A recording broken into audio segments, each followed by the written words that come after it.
carrelage de salle de bain, il est moche, il est vieux, j'en peux plus. Il faut vraiment que je trouve une solution pour le changer. Je sais vraiment pas quoi faire. Je vais demander à l'expert.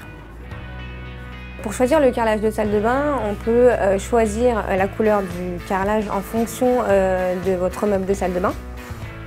Aussi votre style de couleur, ce que vous souhaitez. Si vous voulez du peps, si vous voulez que ce soit un peu plus dans les tons bois, sobres, vous avez le choix. Il y a plusieurs formes de carreaux. Donc, il y a des très grands carreaux, donc on peut aller jusqu'à 80-80. On a des petits carreaux de 5 cm sur 5 cm. Ensuite, on a du rectangulaire.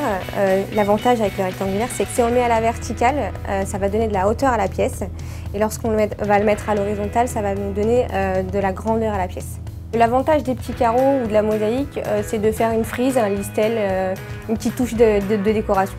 On peut faire de la mosaïque au sol, au plafond, ça fait mur et sol, il n'y a pas de souci. Il y a deux sortes de carrelage. Alors, il y a de la faïence. La faïence, c'est pour le mur, qu'on ne peut pas mettre au sol, c'est une question d'épaisseur. Et pour le carrelage de sol, vous pouvez le mettre au mur. J'ai un carrelage qui se met au sol et au mur, donc c'est la gamme unique. C'est un carrelage qui fait 3 à 5 mm d'épaisseur que nous pouvons mettre donc au mur et au sol. Donc l'avantage de mettre au mur, c'est que c'est plus léger pour la pose. Et l'avantage du sol, c'est qu'on n'a pas besoin de raboter les portes. Est-ce que je dois forcément casser mon carrelage avant d'en reposer un nouveau? Alors le fait de déposer son ancien carrelage, effectivement après vous allez avoir beaucoup de gravats, c'est du travail en plus, c'est de la fatigue. Donc ce qui est le plus conseillé, c'est de reposer directement le carrelage par-dessus. Les grands carreaux ne sont pas forcément plus faciles à poser que les petits carreaux. La taille ne change rien par rapport à la pose du carrelage. Si c'est de la rénovation, vous avez un carrelage qui est plus fin, donc qui est plus facile à poser parce qu'il est plus fin, donc plus léger.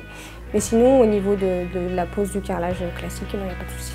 Pour entretenir facilement son carrelage, alors tout dépend du carrelage que vous avez. Alors en faïence, c'est un carrelage qui est plutôt assez lisse et il peut être aussi irrégulier. Mais ceci dit, le carrelage de sol, il peut être antidérapant. C'est plus difficile à nettoyer. Le calcaire, effectivement, se voit plus sur des couleurs foncées, parce que le calcaire est blanc. Si on a du carrelage blanc, ça va moins se voir, mais ça se verra quand même. Le carrelage qui est juste derrière moi en exposition, c'est plus facile d'entretien, il n'est pas uni, donc forcément on verra moins le calcaire. Le plus dur, ça va être de choisir la couleur. Maintenant, c'est toujours un petit peu compliqué. Donc marron, c'est bien, c'est chic, ça risque d'être un peu sombre.